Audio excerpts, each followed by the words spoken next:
창세기 26장 1절입니다.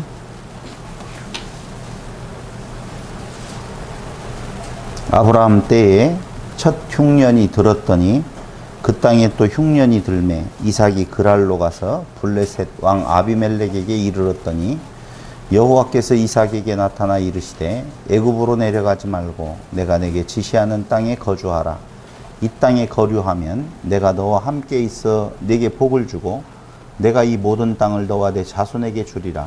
내가 내 아버지 아브라함에게 맹세한 것을 이루어 내 자손을 하늘의 별과 같이 번성하게 하며 이 모든 땅을 내 자손에게 주리니 내 자손으로 말미암아 천하 만민이 복을 받으리라. 아멘. 지난 시간 우리는 창세기 25장으로부터 36장 43절까지에 대한 내용, 이것이 이삭에 대한 이야기로 되어져 있지만 사실은 지금 야곱의 이야기의 출발이라고 말씀을 드렸습니다. 그래서 그 25장 19절로부터 36장 43절까지를 우리는 구도를 통하여서 전체적으로 좀 살펴보았는데요. 그 중에서 A와 A-에 해당되어지는 부분들을 살펴보았습니다. A와 A-. 그러면 오늘은 바로 B와 B-에 대한 내용을 살펴보려고 생각을 합니다.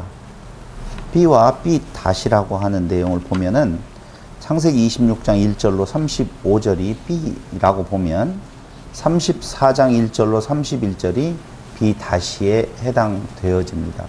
그래서 한편으로는 데칼코만이라고도 이야기를 하고 어떤 주제를 중심으로 해서 양쪽이 똑같은 구도로 되어 있다는 거예요.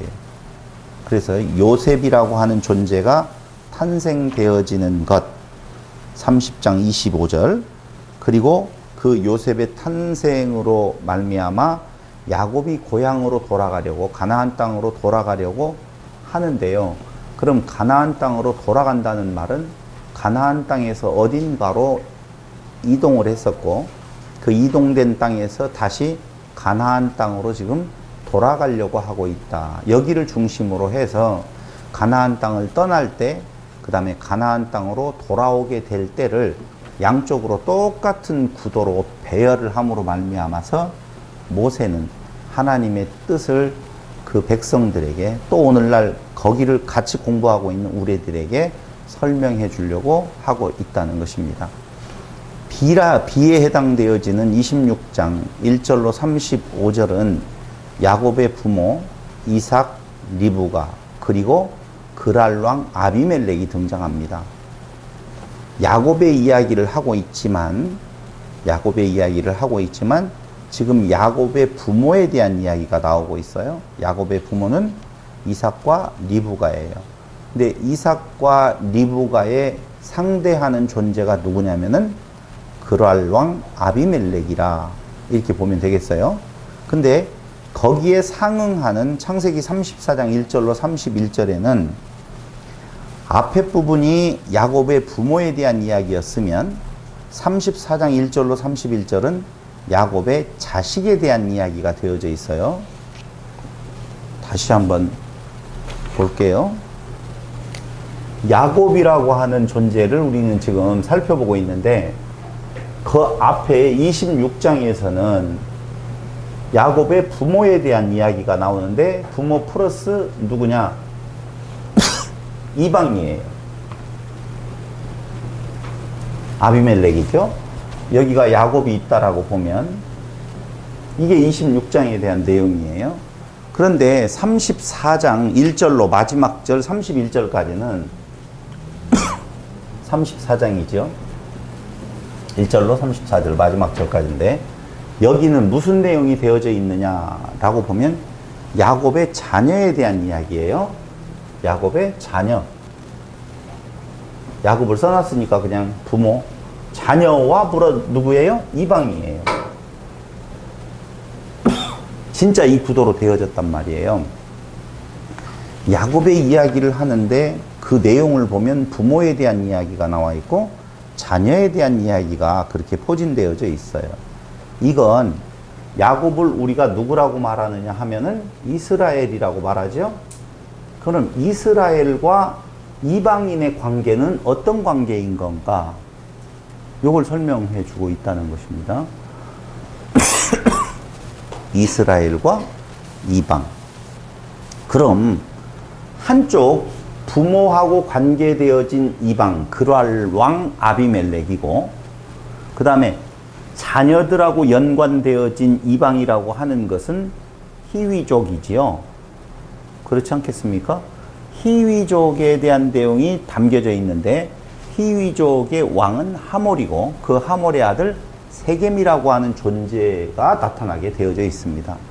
그런데 우리가 너무너무 잘 알고 있는 것처럼 아비멜렉이라고 하는 그랄 왕 아비멜렉과 이스라엘은 화친을 맺어요. 그런데 아니에요. 자녀들하고 관계되어진 이방이 나오고 있는 바로 하몰이라든가 세겜하고는 화친이 아니라 결국은 살육이 일어나게 되어지더라. 그 말입니다. 뭐 때문에 도대체 한쪽은 화친이 되어지고 한쪽은 살육이 일어나는 건가 궁금하지 않으세요? 그게 중심이 어디에 있느냐? 바로 야곱이라고 하는 인물에 대해서 별로 이 구도 25장부터 나오고 있는 19절부터 36장 43절까지는 야곱의 이야기가 별로 없어요. 야곱 스토리를 말하고 있는데 야곱에 대한 이야기가 없이 그냥 부모 세대와 자녀 세대에 대한 이야기들이 지금 포진되어져 있다라고 하는 거예요. 하나는 화친, 하나는 살육이라고 하는 두 구도가 나타나고 있는 것입니다. 자, 이 내용이 무엇을 담고 있는 건가? 우리는 야곱하면 떠오르는 것이 이제까지 공부했던 것처럼 어쨌든 사기꾼, 발 뒤꿈치를 잡은 자, 또 긍정적인 측면에서 보면 하나님의 축복에 대해서 열심히 있는 자, 대단히 열심으로 세상을 살아가는 자, 뭐 긍정적인 측면과 부정적인 측면을 양면 다 가지고 있으면서 축복 이야기할 때는 긍정적인 내용을 끄집어다 그 근거로 대고, 부정적인 내용에 대한 그가 고생하고 힘들게 살아갈 때에는 야곱의 부정적인 측면이 오버랩되어서 설명이 되어지는 것을 알 수가 있다. 그렇죠? 근데 야곱의 모습이 야곱의 전후 세대를 이야기하는 중에 어떻게 표현되어져 있냐면 야곱의 이야기가 안 나온다니까요. 근데 딱 두 구절에서 야곱에 대한 이야기가 살짝 비춰지고 있어요. 5절 한번 보실래요? 34장 5절. 5절에 보면 야곱이 그 딸 디나를 그가 더럽혔다 함을 들었으나, 야곱이 그 딸 디나를 그가 누구예요? 세겜이죠. 더럽혔다 함을 들었으나, 여기까지만 보면 어떻게 해야 돼요? 부모가 열받아서 이제 지금 죽이네 사네 원수를 어떻게 갚을 거냐라고 해야 되는데, 자기의 아들들이 들에서 목축함으로 그들이 돌아오기까지 잠잠하였다 라고 표현하고 있어요. 그러니까 힘 없죠? 그런데 그 뒤에 30절에 보면 더 웃기는 모습이 나오죠. 야곱이 시므온과 레이에게 이르되 너희가 내게 화를 끼쳐 나로 하여금 이 땅의 주민 곧 가나안 족속과 브리스 족속에게 악취를 내게 하였도다. 나는 수가 적은즉 그들이 모여 나를 치고 나를 죽이리니 그러면 나와 내 집이 멸망하리라. 거기에 반해서 그 아들들은요, 그들이 이르되 그가 우리 누이를 창녀같이 대우함이 옳으니까 오히려 의로운 분냄이 있다 그 말이에요. 야곱은 정말 형편없는 모습이죠. 누구의 입장에서 보면, 사람 생각으로 보면 형편없어요. 이렇게 말하니까 또 하나님 생각으로는 그 모습이 좋다, 그런 말 하려고 하는 것이 아니에요. 성경은 사람에 대한 이야기가 아니라 하나님에 대한 이야기를 분명히 우리에게 들려주고 있는 것이죠. 그렇다면 지금 야곱의 스토리 중에서 부모 세대와 이방, 자녀 세대와 이방의 이야기를 같이 가면서 야곱에 대한 관하여서는 딱 두 구절 나오는데, 그게 우리가 지금 보는 것처럼 얼마나 나약하고 겁 많은 허약한 존재로 나타나느냐 하는 거예요. 이 대목은요, 하나님의 백성과 가나안 땅을 소유하고 있는 이방인과의 관계를 설명해 주고 있습니다. 하나님은 아브라함을 불러서 땅과 그리고 자손 번창의 언약을 해 주는데요. 그 땅이라고 하는 데에는 텅 비어 있는 빈 여백이 아니에요. 거기에는 온갖 잡것들로 가득 차 있다라고 보시면 돼요. 자, 우리가 공부했던 것처럼 땅은 단순하게 흙이 있는 그 땅을 말하는 것이 아니에요. 하나님의 약속의 땅은 곧 우리가 될 수 있겠지요. 땅이라고 하는 개념이 그냥 창세기 1장에서 우리가 보는 것처럼 그 흙이 아니라 그 말입니다. 땅이 혼돈하고 공허하며 흑암이 깊음에 있다라고 할 때에 그 땅은 바로 사람에 대한 이야기를 하고 있다고 말씀을 드렸잖아요. 그러니까 이 가나안 땅, 약속의 땅이라고 하는 부분도 아셔야 될 것은 단순히 그 가나안 지역에 있는 그 흙을 말하는 것이 아니라는 것이죠. 약속된 백성이 거하는 곳, 그 땅의 의미는 바로 우리들에 대한 이야기일 수 있다는 거예요. 그럼 보세요. 그 땅이 어떤 상태에 있냐면요, 온갖 잡것들이 가득 차 있다는 거예요. 우리들이 본래의 그 상태를 보면은 그 본래의 상태에 비어있는 곳에 하나님이 차지해 들어가는 것이 아니라 온갖 잡것들로 다 들어차 있어서 그것들을 어떻게 해야 돼요? 다 없애야 된다 그 말입니다. 그래서 모든 것들을 다 죽여라, 다 없애버려라 라고 하는 명령이 떨어지는 거예요. 그런데 그 땅에 두 종류의 존재들이 지금 여기 나타나고 있죠. 부모 세대. 그럼 그 땅에 있는 온갖 것들과 새로 들어가는 하나님의 약속된 백성, 그건 정확하게 말하면 씨지요. 그러니까 땅에 씨가 떨어진다 이렇게 말을 하잖아요. 근데 그 씨가 떨어진 그 땅의 상태는 각기 다른 부분들에 대한 내용이 신약 성경에 있어요. 씨 뿌리는 비유를 통해서 우리가 아는 것처럼.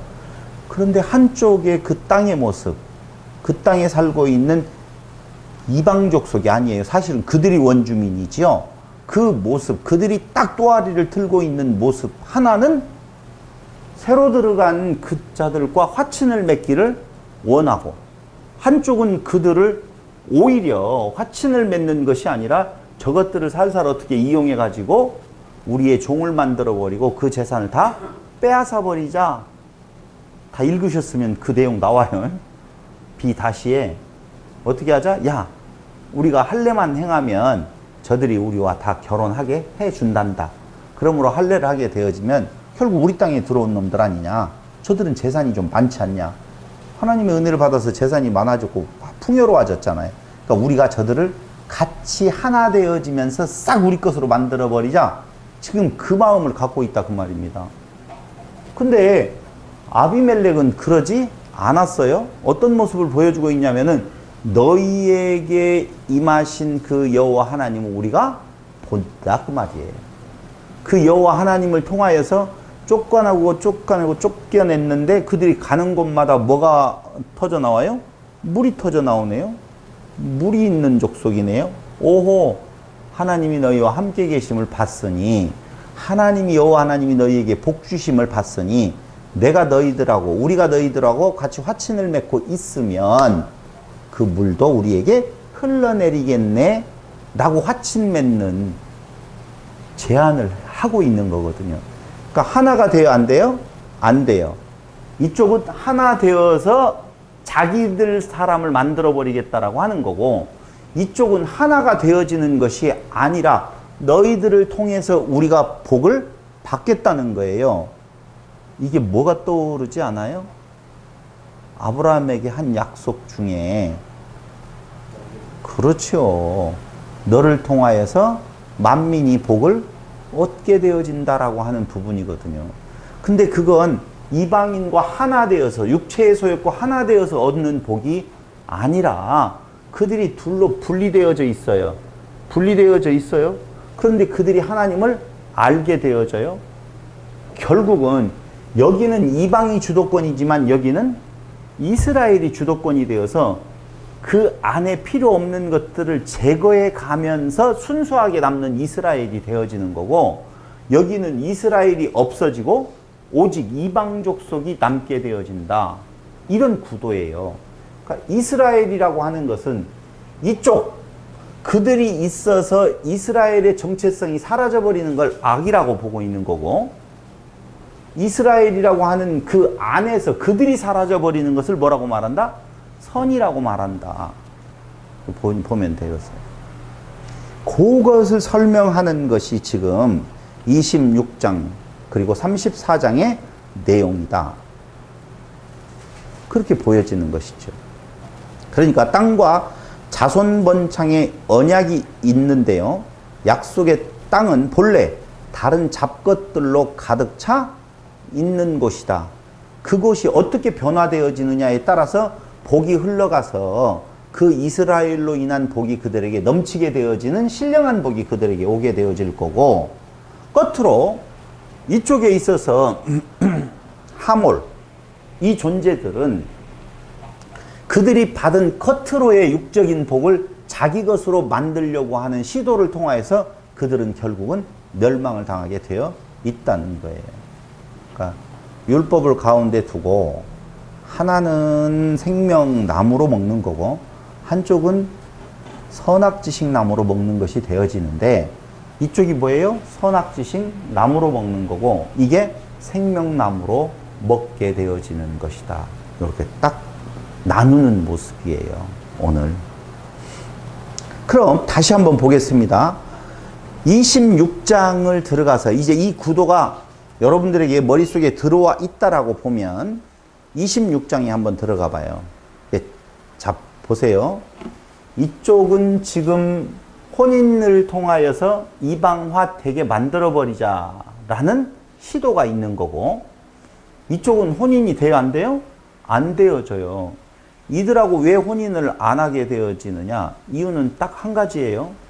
인종 자체의 문제가 아니라 그들의 종교와 생활 방식이에요. 그들의 종교와 생활 방식이 맞지 않아요. 종교가 하나 되어진다라고 하는 것, 그것이 바로 타락의 전제거든요.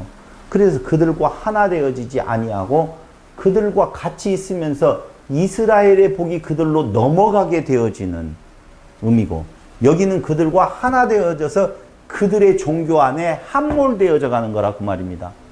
여기에 가운데에 뭐가 하나 끼어져 들어가냐면요, 참 구도가 재밌게 되어져 있어요. 갑자기 요런 구도, 26장에서 부모와 이방, 34장에서 자녀와 이방이 나오면서 하나 갑자기 들어가는 것이 에서라고 하는 존재가 나오네요.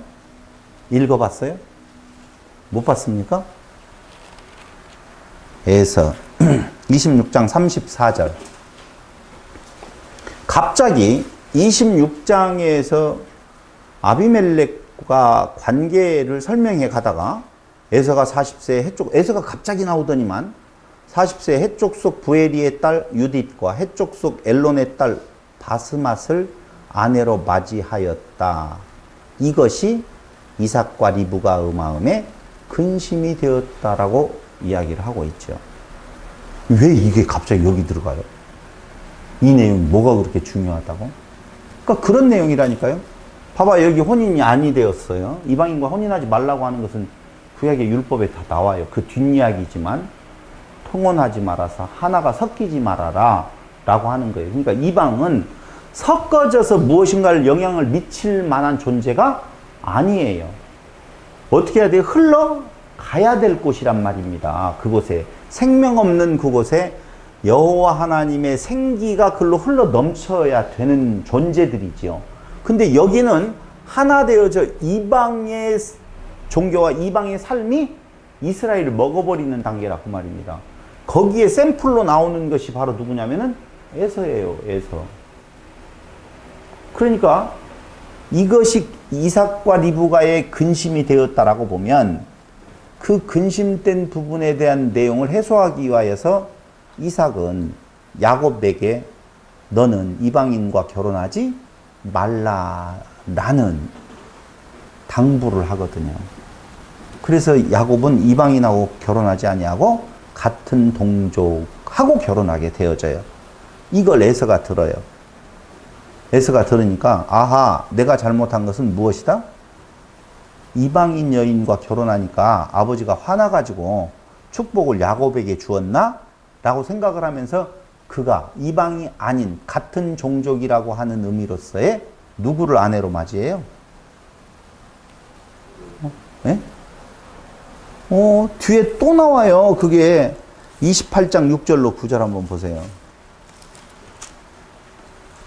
28장 6절로 에서가 본즉 이삭이 야곱에게 축복하고 그를 밧단 아람으로 보내어 거기서 아내를 맞이하게 하였고 또 그에게 축복하고 명하기를 너는 가나안 사람의 딸들 중에서 아내를 맞이하지 말라 하였고 이때 찔리겠죠.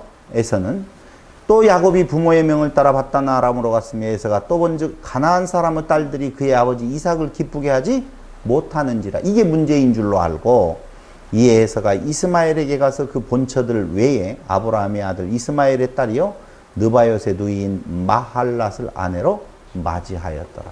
끝으로 같은 동족이라고 하는 이스마엘의 딸들, 이스마엘에게가 그 본처들 외에 아브라함의 아들 이스마엘의 딸 두 사람을 아내로 맞이하는 끝으로 행하는 행동의 모습을 보여주더라. 우리가 볼 수가 있잖아요. 그렇죠? 야곱의 문제에 대한, 결혼 문제에 대한 부모의 모습을 보고 에서는 얼른 그 끝으로 되어지는 모습을 취하지만 성경은 그 율법의 그 본 의미를 찾으라고 하고 있지 그 율법의 끝을 행하라고 하는 내용이 아니에요. 근데 에서는 그렇게 알았단 말입니다. 그러니까 다시 정리해서 그 이야기 하려고 오늘 하는 건 아니니까 여기를 중심으로 보면 돼요. 이스라엘이라고 하는 존재는 이방인에게 복을 흘려 넘쳐주는 선지자적 나라예요. 이방인하고 섞여서 절대적으로 돼야 안 돼요? 안 돼요. 그들과 섞여가지고 우리가 그들 속에서 뭔가를 변화를 일으킨다? 그건 이쪽이 되어져 버린다 그 말입니다. 그런데 분명하게 보여주고 있어요. 이방인이 그들을 인하여서 복을 받을 때 하나 되어지는 것이 아니라 그들은 따로 떨어져 있어서 복을 전달해주는 관계로 맺어진다라고 하는 거예요. 그렇다고요. 근데 사람들은 거의 대부분의 마음에 타협하려고 해요. 그 타협을 통하여서 변화시키려고 한다라고 생각을 하는데 그게 아니고 이루어진 복이 흘러넘쳐서 이방인에게 전달되어지는 것이지 그게 합력하여서 무슨 선을 이루는 거 아니라고 하는 거예요. 오늘 그걸 지금 보여주고 있는 것이죠. 자, 다시 한번 볼게요. 블레셋의 아비멜렉이 나오지요. 그랄이라고 하는 곳인데요. 가라르에서 유래됐는데요. 숙박하는 곳이라는 뜻이 있어요. 그랄이라고 하는 장소의 뜻이. 그런데 이곳이 오늘 블레셋의 아비멜렉과 이삭과의 관계를 설명해 주는 아주 중요한 장소가 되어집니다. 굉장히 단순한 이야기예요. 불가침 조약을 체결하거든요. 그들이 이삭과 불가침 조약을 체결하게 되어져요. 근데 왜 불가침 조약을 체결하게 되어지느냐면요. 여호와께서 너와 함께 계심을 우리가 분명히 보았다라고 하는 거예요. 한번 볼까요? 몇 절이냐면요. 28절 26장. 그들이 이르되 여호와께서 너와 함께 계심을 우리가 분명히 보았다라고 나오지요. 보았기 때문에 왜 불가침 조약을 맺느냐? 너희들을 충분히 쫓아낼 수 있어요. 힘이 있으니까 아무래도 지금 그래서 이스라엘 그 족속들을 몇몇 이스라엘도 아니죠. 이때는 몇몇 그 부족들 그것을 쫓아낼 수도 있는데 내가 너희들을 쫓아내지 아니하는 이유는 너희와 여호와 하나님께서 함께 너희 중에 여호와 하나님께서 함께 계심을 우리가 분명히 보았기 때문에 우리의 사이 곧 우리와 너 사이에 맹세하여 너와 계약을 맺으리라 말하였노라. 그 계약이 뭐냐 하면은 너는 우리를 해하지 말라. 너는 우리를 해하지 말래요. 외적인 힘은 그들이 훨씬 강한데도 불구하고 해하지 말라고 이야기를 하면서 이는 우리가 너를 범하지 아니하고 선한 일만 네게 행하여 내가 평안히 가게 하였음이니라. 이제 너는 여호와께 복을 받은 자니라. 두 번째 이유, 너는 여호와께 복을 받은 자이기 때문이다. 한번 보세요. 험한 놈 옆에 있으면 무엇이 돌아오지요? 벼락이 돌아온다고 그러잖아요. 험한 놈 옆에 있으면 벼락 맞는데요. 그런데 오늘 이삭의 옆에 있었을 때에 그가 옆에 있는 자가 받을 것은 복밖에 없어요. 너는 복을 받은 자라는 거예요. 그러니 복 받은 자 옆에 있으니 나도 그 복의 수혜자가 될 수 있다는 생각을 하는 거예요. 그래서 여기에서 이런 구도가 나오죠. 복을 주는 자가 되어지려면 복을 받아야 돼요. 복을 받고 있어야만이 복을 주는 자가 되어지지, 복을 받지도 못했는데 복을 줄 수가 있다고요? 없어요. 그런데 보세요. 아비멜렉이 본 이삭이 받은 복과 그 다음에 여기 누구죠? 히위족 하몰이 본 이삭의 받은 복은요, 똑같이 이삭의 복 받은 것을 누구가 보고? 아니, 여기는 아비멜렉이 받고 이쪽은 이삭이 받은 복이 아니라 누구예요? 야곱의 그 족속들이 받은 복을 봤어요. 둘 다 봤어요. 근데 아비멜렉이 받은 복은 여호와께서 그들과 함께 계시다는 것을 봤어요. 무엇을 통해서 봤느냐면요, 쫓아내면 그곳에 가서 또 우물 파면 물 나오고 그쪽에 가서 또 우물 파면 물 나오는 모습을 봤단 말입니다. 그러니까 그들이 우물을 소유하고 있다는 것을 본 것이 아니라 그 말입니다. 아무리 쫓아내도 아무리 험악한 상태에 놓여 있는다 할지라도 그것을 변화시키는 여호와 하나님이 그들과 함께 계심을 본 거라는 것이지요. 근데 이들이 본 것은 뭐냐면요, 그 결과물로서 얻어진 짐승이라든가 재물을 보았다라고 하는 거예요. 굉장히 큰 차이가 있다니까요. 그래서 여호와 하나님을 보았으니 너희와 여호와 하나님이 함께 계심을 보았다. 그러므로 너희와 화친을 맺고 너희의 옆에 있으면 너희가 받은 복을 우리도 받겠다, 그 말이죠. 그럼 무슨 복을 받는 거예요? 여호와 하나님이 함께 계시는 복을 받는 거예요. 이게 아브라함에게 약속했던 복의 근원이 되어서 이방이 너로 인하여서 복을 얻으리라라고 하는 약속의 성취의 모습이라고 보면, 그 이루어지는 겉모습, 그 짐승의 숫자가 많아지는 거라든가 이런 것들을 보고 그것을 빼앗으려고 하나 되어져 버리자 라고 하는 이 시도는 그들의 결과는 죽음밖에는 없다라고 하는 거예요. 이게 율법을 중심으로 해서 굉장히 중요해요. 율법을 통하여서 여호와 하나님을 발견하느냐, 율법을 통하여서 인간이 얻을 수 있는 복을 보느냐, 그 말이에요. 신명기서에서 너희가 율법을 지키면 복을 얻는다라고 이야기할 때 그 복은 이 신령한 복인데, 신명기에서 말하고 있는 그 얻을 복을 이쪽 물질의 복으로 바라보면 사망이요, 여기는 생명이라 그 말이에요. 근데 오늘날 교회가 가르치고 있는 내용이 신명기를 통하여서 뭘 가르치고 있느냐? 이 복을 가르치고 있다 그 말이에요. 이 복을. 그러니까 너희들도 들어와라, 우리와 하나 되어지자, 이 복을 가지려고 들어와라. 그건 사망의 길이요. 아니, 사람은 관심 없어요. 그들과 함께하는 여호와 하나님을 본다는 것이죠. 죄송해요. 아까 박도경 목사님이 기도를 하는데 우리를 발견하게 해 주십시오. 우리의 모습을. 정확하게 말하면 우리의 모습을 발견되어지는 성경은 없어요. 그럼 누구만 봐요? 여호와 하나님이 누구인가를 보는 거예요. 성경은 우리의 모습을 보여주기보다는 여호와 하나님의 모습이 정확하게 드러나면 그것만이 목적이에요. 그 앞에서 그분만이 존재의 의미다라고 하는 것을 깨달아 알게 되어지는 것이지요. 그게 은혜요. 그게 복이에요, 사실은. 그러니까 저분이 위대하면 위대한 자 앞에서 내 모습은 당연히 어때요?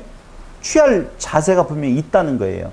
근데 위대한 자 앞에서 이 모습을 취해야 된다고 가르치는 것은 그게 그 취하는 자기가 의가 되어진다니까.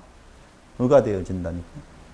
그러니까 성경은 우리에게 하나님 앞에서 어떤 행동을 하라 이 말이 아니라 하나님은 누구다 라고 선포하는 거예요. 그 선포되어진 앞에서 우리는 어떻게 되어지는 건가에 대한 관심 없다라고 보시면 돼요. 근데 자꾸 어디로 가게 되어지는 건가? 그 하나님 앞에서의 우리는 어떤 모습이어야 되는 건가로 가는 경우가 너무 많다는 거예요. 그래서 괴로운 거예요. 어떻게 살아야 되지? 내 모습은 왜 이렇지? 아니요. 그거 아니에요. 그거 상관하지 마세요. 상관하지 말라고 한다고 안 하고 상관하라고 한다고 해서 하는 건 아니지만 하나님의 모습이 정확하게 드러나면 봐봐요. 물이 없어서 기갈 아니죠. 먹을 거 없어서 기근 아니란 말입니다. 근데 마침 그 땅 위에 또 다시 흉년이 든다라고 이야기를 하고 있어요. 그걸 단순히 육적인 개념에 있어서 흉년으로 보면 안 되는 거예요. 흉년이 오면 너는 어디로 내려가지 말아라? 애굽으로 내려가지 말아라 이야기를 그대로 하고 있어요. 거기에 그냥 머물러 있으라는 거예요. 애굽으로 내려가면 무슨 일이 일어나요? 그런 일이 일어난다니까요. 마음의 변동, 변화. 야, 좋다.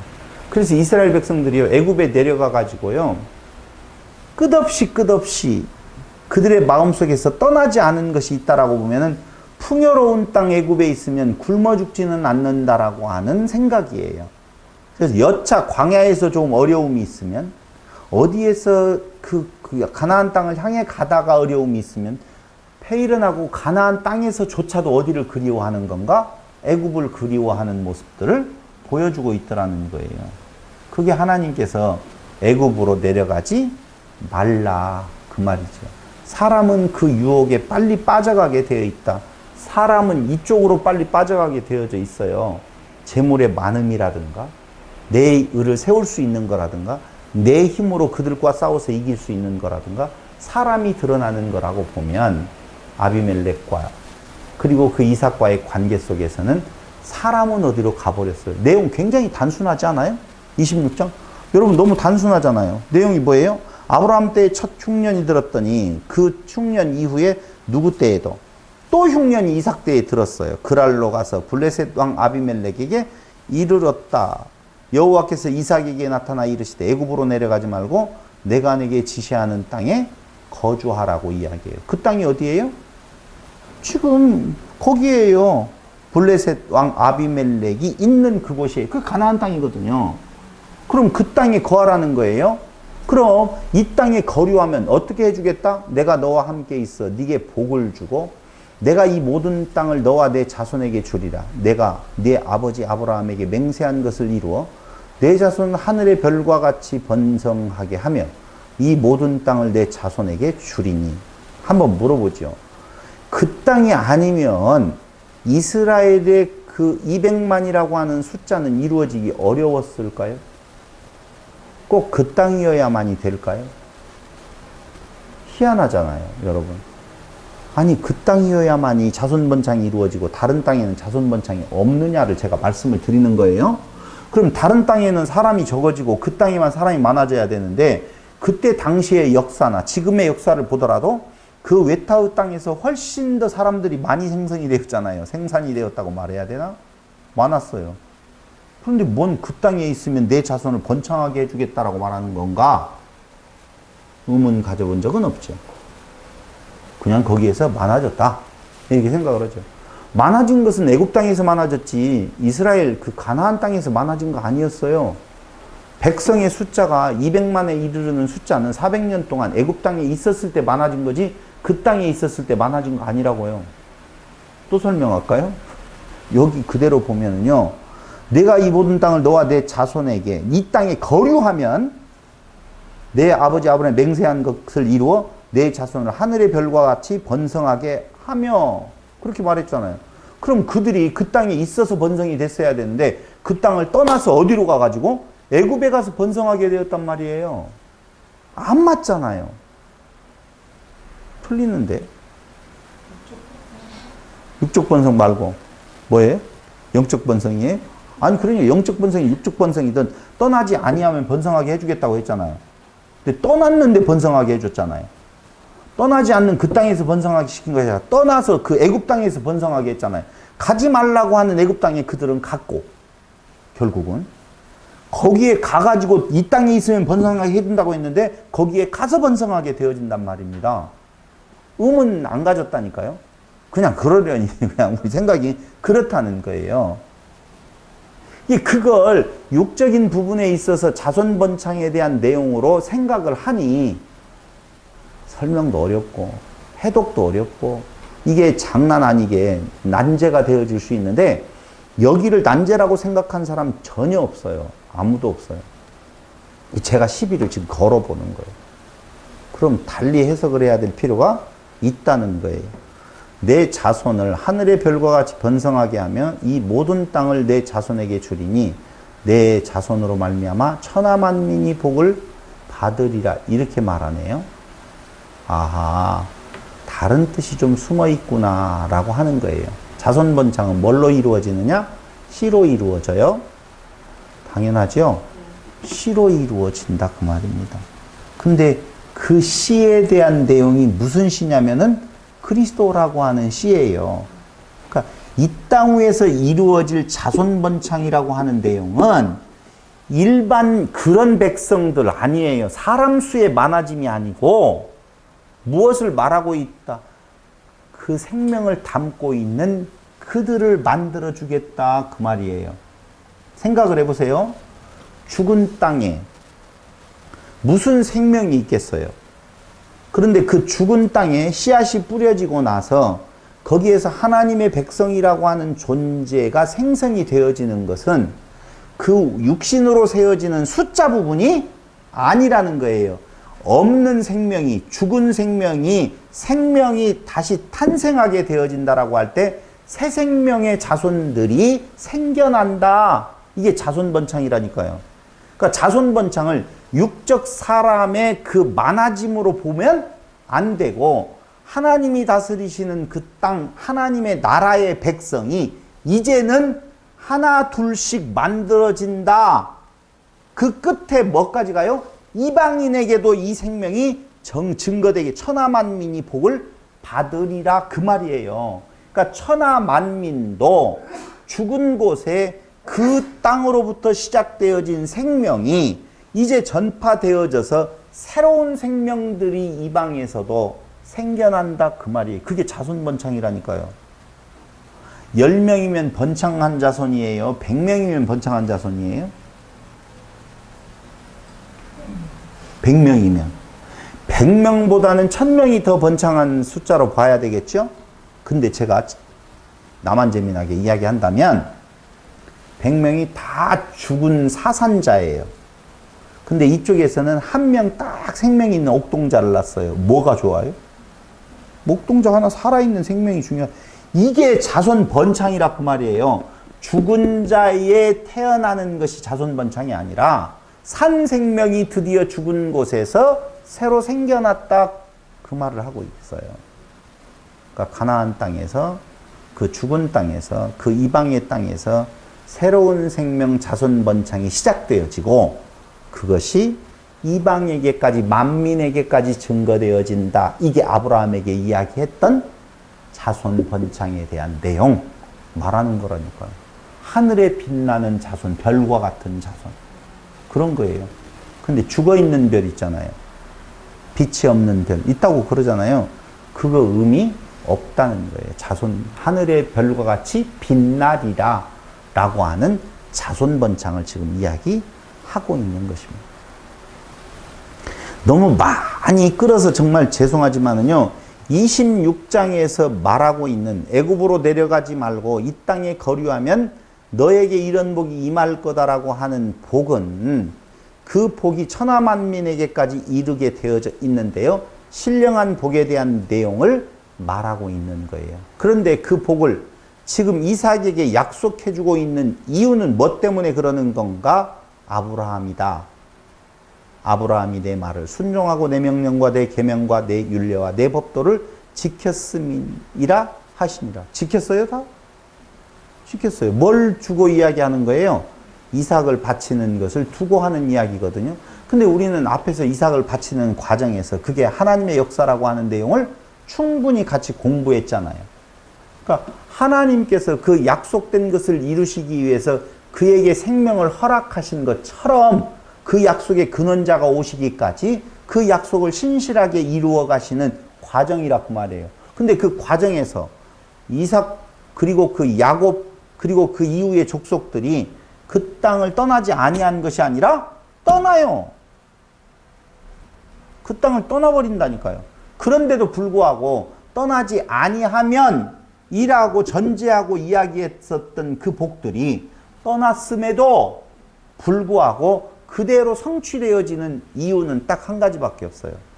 그건 사람과 하나님 사이에 피로 맹약한 것이 아니기 때문에 그래요. 잘 들으셔야 돼요. 사람의 피와 하나님의 피가 합쳐져서 맹약된 것이 아니기 때문에 그렇다고 말입니다. 누구 피로만? 하나님의 피로만 되어진 약속이기에 하나님이 하신 약속은 인간이 그 약속의 범위에 들어오지 않았어도 지키지 않았어도 하나님의 약속은 그대로 이루어진다는 것을 보여주고 있는 거예요. 그러니까 사람 없어요. 하나님만 있다 그 말입니다. 이삭이 그랄에 거주하였더니 그곳 사람들이 그의 아내에 대하여 물음에 또 다시 리브가를 팔라고 하는 시도가 이루어져요. 약간 차이가 있죠. 아브라함하고는요.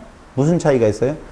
아브라함의 아내는 애굽의 바로의 왕궁에 들어갔어요. 근데 여기에서는요. 들어가지 아니하고 거짓말만 했는데 그 왕이 그러랑 아비멜렉이 어떻게 하다가 보니까 둘이 호응하고 있는 것을 볼 수가 있네요. 너 이게 뭐냐? 이삭을 불러다가 책망을 하게 되어지죠. 누가 잘못했어요? 100% 이삭이 잘못한 거죠. 그런데 아무 잘못 없는 누가요?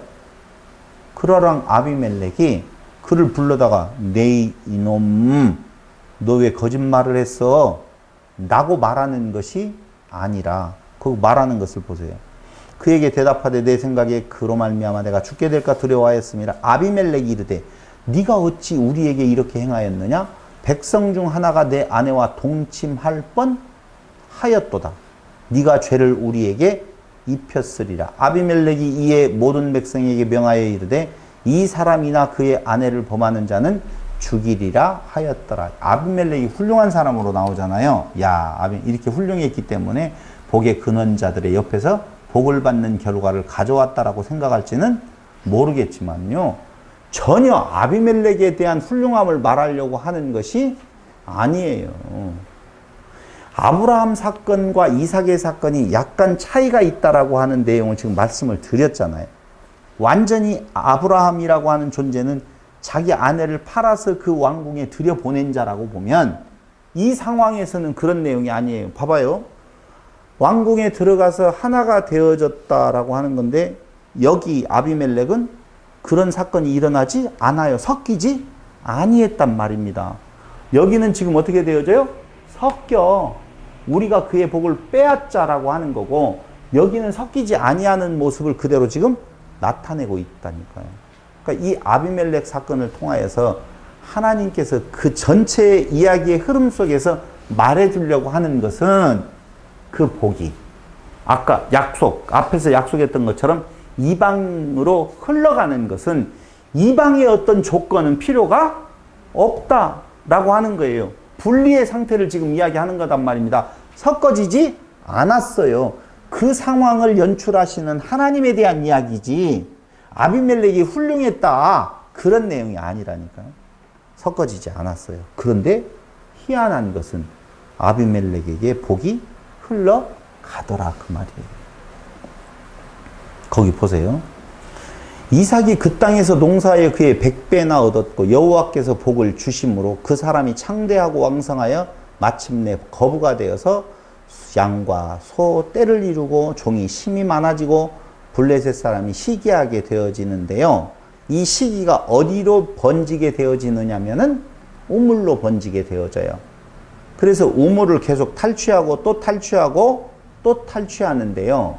이만큼 탈취했는지는 모르겠지만 여러 번 지금 탈취의 사건들이 일어나고 싸움이 일어나기 전에 이삭이 피해요. 그냥 피해가요. 얼마나 그때 우물이 귀한데요. 하나 물의 근원을 찾는 것이 장난이 아니거든요. 그런데 가는 곳곳마다 물이 그냥 콸콸 쏟아지는 모습을 아비멜렉과 그의 백성들로 하여금 보게 만들더라 하는 것이지. 그러니까 보기 봤더니요.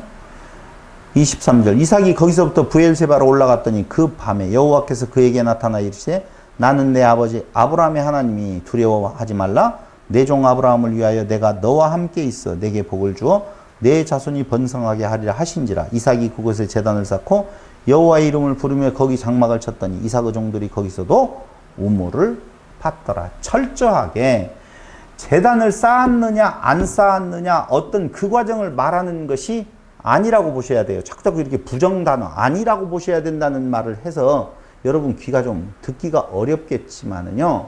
하나님께서 너의 조상 아브라함이라고 하는 존재를 끄집어내어서 말하는 것은 그 일을 내가 이루는 것이다 그 말이에요. 너의 행동의 근원이라든가 네 앞에 있는 아비멜렉에 의해서 조종되어지거나 바뀌어지는 것이 아니라 내가 하는 것이니 내가 내 약속을 지키기 위하여서 내가 이 역사를 이루어 갈 테니 너는 내가 하는 일을 그냥 지켜 보아라 지금 그 말이에요. 그런데 보았더니 무슨 일이 일어나요? 자, 그 일을 누구만 보느냐? 이삭과 그의 백성들만 보느냐? 아니에요. 아비멜렉과 그의 백성들도 그것을 보고 있더라 그 말입니다. 그러니까 하나님의 하시는 일을 그냥 지켜봤더니 뭐 이런 것이 다 있어? 아비멜렉의 입장에서 보니 이건 끝났다라고 생각을 했는데 그게 아니에요. 그럼 사람들의 보통 눈은요. 저들이 또 우물 찾았네? 또 우물 찾았네? 짐승들은 많아지네? 그게 이 모습이라니까요. 또 우물 찾았네? 짐승들이 많아지네? 번성하게 되어지네? 저것들을 어떻게 했을까? 아니면 저것들의 비밀이 뭔가 우물 자체에 마음이 있다라고 보면 그렇게 갔을 거예요. 근데 그게 아니에요. 아비멜렉의 태도를 보니 봐봐요. 26절 아비멜렉이 그 친구 아웃삿과 군대장관 비골과 더불어 그랄에서부터 이삭에게로 온지라. 이삭이 그들에게 이르되 너희가 나를 미워하여 나에게 너희를 떠나게 하였거늘 어찌하여 내게 왔느냐. 겁먹었죠. 또 쫓아오니까 이제 완전히 왕까지 왔으니까 우리를 완전히 죽이려고. 내가 뭐 했는데? 난 도망만 다녔잖아. 네가 나가라고 하면 갔잖아. 뭔 잘못이 있다고 또 나를 괴롭히러 온 거야. 겁을 잔뜩 먹었어요. 거기에 무슨 이삭이 복받을 수 있는 근거가 어디 있냐고요. 왔어? 어서 와. 너희들이 아무리 그래봐야 여호와 하나님 나와 함께 계시기 때문에 나는 끄떡없어. 어서 와. 일이지 아니하고 겁먹어가지고 왜 왔어 또 가라고? 알았어. 갈 준비 되어 있어요. 그런데 그들이 하는 말이 이상해요. 28절 그들이 여호와께서 너와 함께 계시면 우리가 분명히 보았으므로 우리의 사이 곧 우리와 너 사이에 맹세하여 너와 계약을 맺으리라 말하였노라. 너희들 그렇게 많이 번성했으니 세금으로 반절 떼갈게 이게 아니에요. 맹약하자는 거예요. 너는 우리를 해하지 말라. 이게 웃기잖아요. 이삭이 해함을 받을까봐 겁먹고 있는데 거꾸로 아비멜렉이 너 그거 아무것도 아니거든요. 그 부족 몇 명 되어지는 그들에게 우리를 해하지 말래요. 군대가 있는 그 왕이 와서 네가 우리를 해하지 말라. 그들을 받겠어요? 그 겉으로 나타난 그들을 받겠냐고요. 그러니까 그가 분명히 말해요. 여호와께서 너와 함께 계시면 우리가 분명히 보았다 그 말이에요. 그게 복의 근원이라니까요. 야, 나타난 현상을 보니 좋겠다. 나도 예수 믿어서 그랬으면 좋겠다. 그게 아니라니까요. 너와 함께 계심을 보았다. 그게 오늘 아비멜렉이 우리를 해하지 말라고 말하면서 우리가 너를 범하지 아니하고 선한 일만 내게 행하여 네가 평안히 가게 하였음이니라. 어디 그런 것이 어디가 있었어요. 죽이지만 않았을 뿐이지 맨날 쫓아냈잖아요. 그런데도 그랬다고 그래요. 이제 너는 여호와께 복을 받은 자니라. 다른 말로 하면 네가 복을 줄 수 있는 자이니 네가 받은 그 복 안에 들어가고 싶어. 그 말은 네가 얻은 그 소떼 양떼를 같이 나누고 싶고 그 비법을 알아가지고 우리도 부자 되고 싶어가 아니라 너와 함께한 그 여호와가 우리와 함께 하기를 원한다. 지금 그 말이거든요. 거기밖에는 소망이 없어요. 다른 소망. 살아갈 날들에 대한 내용에 있어서 형통함과 공고함은요, 그건 어떻게 우리가 조정할 수 있는 내용이 아니에요. 근데 그 사건들을 통하여서 여호와 하나님을 발견케 되어지면 그게 진짜 복이라니까요. 제가 아무리 생각을 해보아도 세상 되어지는 내용에 있어서 진짜 복이라고 하는 것이 무엇일까를 다시 생각을 해보아요. 여러분, 복받은 것이 뭐가 복받은 것일까요? 죄송해요. 사회적 이슈가 있으니까 말을 안 하고 넘어가면 시사에 둔한 사람이 되니까 박원순 시장 이야기를 놓고 본다면 그의 사는 날들에 대한 내용 모습, 빚밖에 남지 않는 모습, 그가 받았던 많은 사람들의 인정하는 모습, 여러 가지를 갖다가 다 붙여봐봐요. 뭐가 복이에요? 시장 된 것이 복인가요? 그가 가지고 있었던 여러 가지의 그 생각들 속에서 지금 그 선택을 하지 아니하면 안 되는, 그걸 가지려고, 그 선택을 해야만이 살 수 있는 의미로서의 그걸 가지려고 그렇게 노력을 했었나요? 또 다시 이야기를 한다라고 보면 물질의 많고 적음이라든가 지위의 높고 낮음이라든가 지식의 있고 없음이라든가 이런 내용들을 보면 무엇이 기준이 되어서 이건 풍요로운 거고 이건 부족한 것이라고 말할 수가 있겠느냐? 할 수 없다니까요. 세상의 모든 것들은 다 변화되고 상황은 그에 따라서 다르게 우리 앞에 나타나지만 그 가운데 변하지 아니하는 여호와 하나님을 발견케 되어진다라고 하는 것만큼 큰 복은 없어요. 그래서 분리불안이라고 하는 것을 말씀을 지난 시간에 에릭 프롬에 대한 내용의 사랑의 기술을 통해서 분리불안을 이야기를 했었잖아요. 우리는요, 엊그저께 사람을 만났는데요, 그렇게 이야기하더라니까. 왜 그 사람이 인기가 있는 줄 알아? 야, 우리가 가가 그렇게 함부로 행동을 해도 아무 이의 제기를 못했잖아 하면서 하는 이야기가, 걔는 지갑을 열잖아, 이렇게 이야기해요.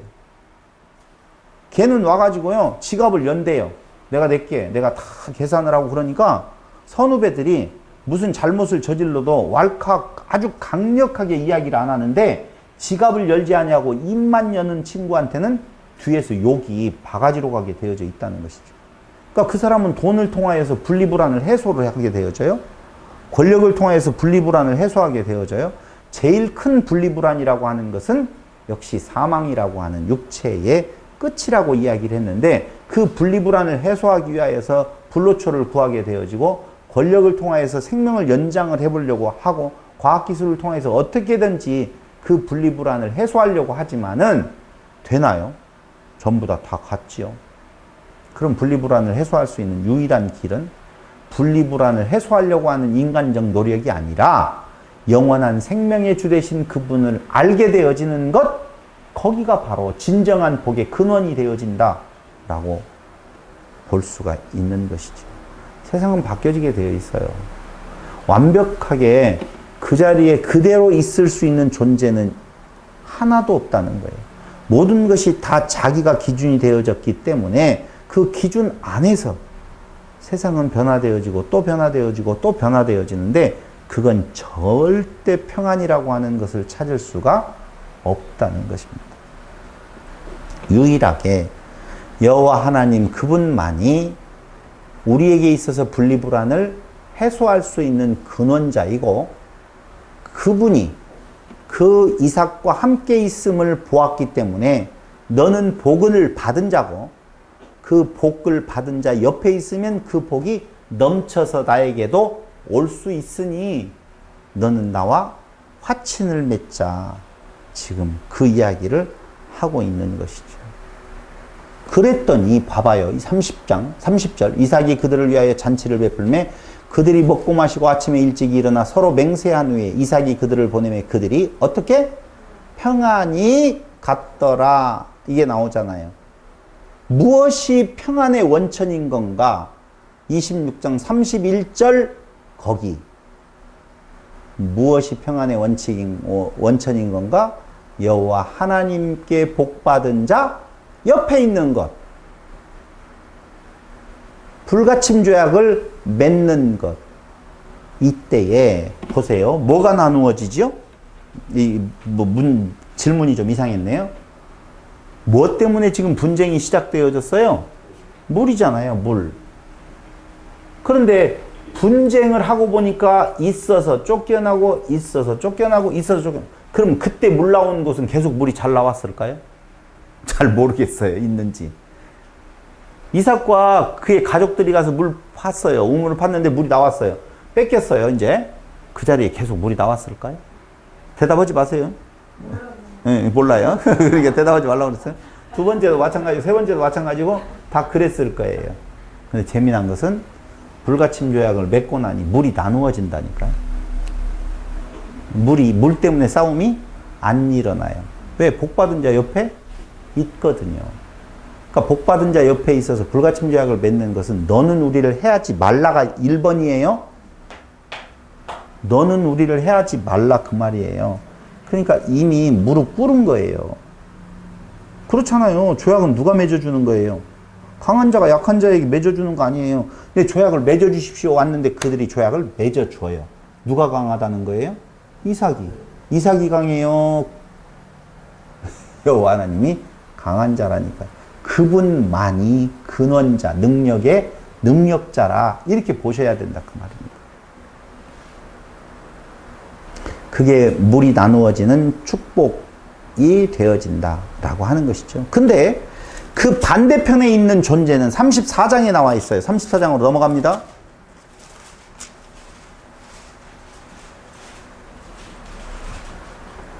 혼인으로 하나 되자고 말해요. 혼인으로 하나 되자. 34장. 한번 볼래요? 9절. 로 10절. 너희가 우리와 통혼하여 너희 딸을 우리에게 주며 우리 딸을 너희가 데려가고 너희가 우리와 함께 거주하되 땅이 너희 앞에 있으니 여기 머물러 매매하며 여기서 기업을 얻으라. 야곱의 족속이 이방인에게 함몰되어져 가버리는 거예요. 이해됐죠? 이게 지금 구도가 완전히 달라요. 이쪽하고는 26장하고는 전혀 다른 모습을 보이고 있어요. 16절 보세요. 우리 딸을 너희에게 주며 너희 딸을 우리가 데려오며 너희와 함께 거주하여 한 민족이 되려니와. 어떤 민족으로 가겠어요? 당연히 모르겠어요? 어떤 민족이 되겠냐고요? 이스라엘 민족이 되겠다고요? 천만의 만만의 말씀이에요. 희귀족이 되는 거예요. 22절 보세요. 그러나 우리 중에 모든 남자가 그들이 할례를 받음같이 할례를 받아야 그 사람들이 우리와 함께 거주하여 한 민족 되기를 허락할 것이라. 그러면 그들의 가축과 재산과 그들의 모든 짐승이 우리의 소유가 되지 않겠느냐. 얄궂은 마음. 다만 그들의 말대로 하자. 그러면 그들이 우리와 함께 거주하리라. 꿈도 야무져요. 이방인과 통혼 금지에 대한 내용이 신명기 7장 2절로 3절, 여호수아 23장 12절, 스가랴 9장 14절에 나와 있는데요. 이게 이방 민족을 부정하는 게 아니에요. 여러분 아셔야 될 거예요. 인종 차별이 아니에요. 그럼 뭘 이야기를 하고 있는 건가? 그들의 종교, 그들의 삶과 같이 갈 수 없다라고 하는 거예요. 그게 부정하다는 거예요. 한마디로 말을 하면. 그럼 어떻게 해야 돼요?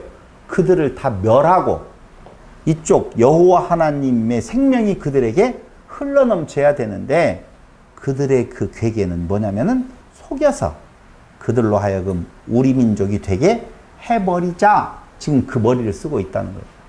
이건 겉을 보는 거라고 보면 이건 그 속의 그 내면을 보는 거예요. 이게 지금 창세기 26장으로부터 시작되어진 누구의 이야기? 야곱 이야기의 중요한 한 부분을 차지하는 것이다 라고 보시면 돼요. 야곱 이야기에. 그래서 A에서부터 A-, B에서 B-, C에서 C- 지금 계속 이렇게 양쪽으로 기둥을 세워서 말해주려고 하는 의미는 딱 하나밖에 없어요. 야곱의 족속은 약속을 받은 족속으로서 그 약속을 받은 족속과 이방인과 섞어져서 대충 마무리되어지는 것이 아니라 완벽하게 이방 족속의 모든 것들. 자, 우리는 어느 족속이에요? 왼쪽 부모와 이방 족속이에요? 자녀와 이방 족속이에요? 어느 쪽이에요? 이 모습이 이 모습 되게 한다 그 말입니다. 철저하게 우리의 마음 여기로부터 출발을 되어지지만 그리스도를 통하여서 여기 누가 나와 있어요? 요셉이 중심이 되어져 있다고 그랬잖아요. 그렇죠? 요셉이 중심이 되어지면서 갈라지는 부분들에 대한 내용이 있는데 그리스도를 중심으로 해서 원래는 자녀와 이방족 속의 관계 속에 생각하고 있었던 존재들을 부모와 이방족 속들의 관계성 속으로 이끌어가는 하나님의 섭리다라고 하는 것이 창세기 26장으로부터 36장까지의 내용인 것을 다시 한번 말씀을 드리면서 다음번에는 시와 시 다시에 대해서 살펴보도록 하겠습니다. 기도드리겠습니다. 고마우신 아버지 하나님, 오늘 또 역시 부정하고 흑암 그리고 사망의 상태에 있는 우리들에게 오직 하나님의 역사, 하나님을 인정케 하셔서 하나님의 품에 그 자녀로 삼아주시고 인도하시는 하나님의 놀라운 섭리를 확인해 보았습니다. 그들이 그 물로 인하여서 분쟁이 일어나지만 그 물이 나누어지는 놀라운 평안의 상태에 들어가게 되어진 것은 오직 하나님의 그 은혜 외에는 아무것도 찾아볼 수 없음을 오늘 확인해 보았습니다. 오직 하나님의 은혜만을 간구하는 성도들이 되게 하여 주시기를 예수님의 이름으로 기도드립니다. 아멘.